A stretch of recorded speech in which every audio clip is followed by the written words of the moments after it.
વિદ્યાર્થી મિત્રો, આજે તારીખ 27 જુલાઈ 2025 ને રવિવાર. આજના દિવ્ય ભાસ્કરમાં પ્રસિદ્ધ થયેલ ડેઇલી કરંટ અફેર્સ આ મુજબ છે. નંબર 1, જર્મનીના એસેનમાં આયોજિત FISU વર્લ્ડ યુનિવર્સિટી ગેમ્સ 2025માં ભારતે પહેલો ગોલ્ડ મેડલ જીત્યો છે. પ્રણીત કૌર અને કુશલ દલાલે કમ્પાઉન્ડ મિક્સ્ડ ટીમ તીરંદાજીમાં દક્ષિણ કોરિયાના પાર્ક યેરિન અને સેવનનગ્યુન પાર્કને હરાવ્યા છે.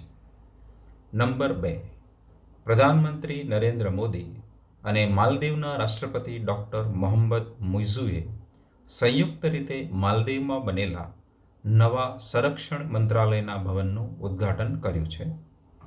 માલેમાં આ ભવન બનાવવામાં ભારતે નાણાકીય સહાય પૂરી પાડી છે.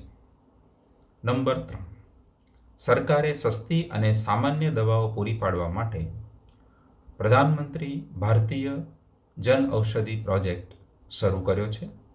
આ અંતર્ગત 2110 દવાઓ અને 315 તબીબી ઉપકરણો સસ્તા ભાવે ઉપલબ્ધ થશે. નંબર 4, રિન્યુના સહસ્થાપક Vaishali Nigam Sinha United Nations Global Compact Network India UNGCNIના પ્રમુખ તરીકે ચૂંટાયા છે. તે આ પદ પર પહોંચનાર પ્રથમ ખાનગીય ક્ષેત્રના નિષ્ણાત બન્યા છે.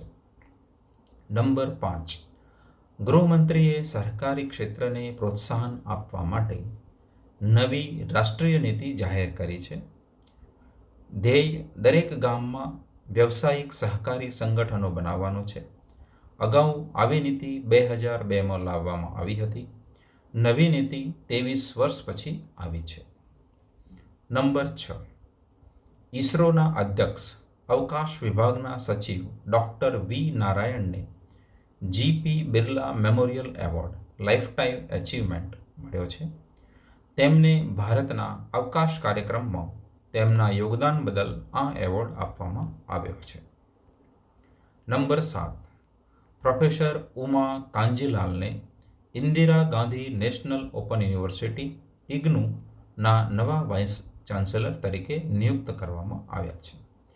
તેઓ IGNOUના પ્રથમ મહિલા વાઇસ ચાન્સેલર બન્યા છે.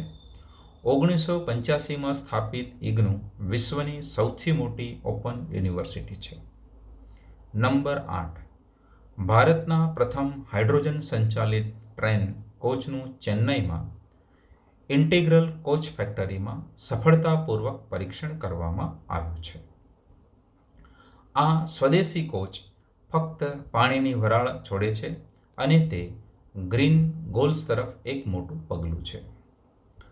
મધ્યપ્રદેશ મેડિકલ યુનિવર્સિટી જબલપુરમાં દેશની પ્રથમ હિન્દી માધ્યમ મેડિકલ કોલેજ ખોલશે. અહીં MBBS અભ્યાસથી લઈને પરીક્ષાઓ સુધી બધું જ હિન્દીમાં થશે. નંબર 10, ભારત અને સિંગાપોરની સેનાઓના સંયુક્ત અભ્યાસ બોલ્ડ કુરુક્ષેત્ર 2025 જોધપુરમાં શરૂ થયો છે. તે જુલાઈ 30 સુધી ચાલુ રહેશે. તેનો ઉદ્દેશ્ય યુદ્ધ વ્યૂહરચનાઓનું પરીક્ષણ કરવાનો અને સંયુક્ત યુદ્ધ કૌશલ્ય સુધારવાનો છે.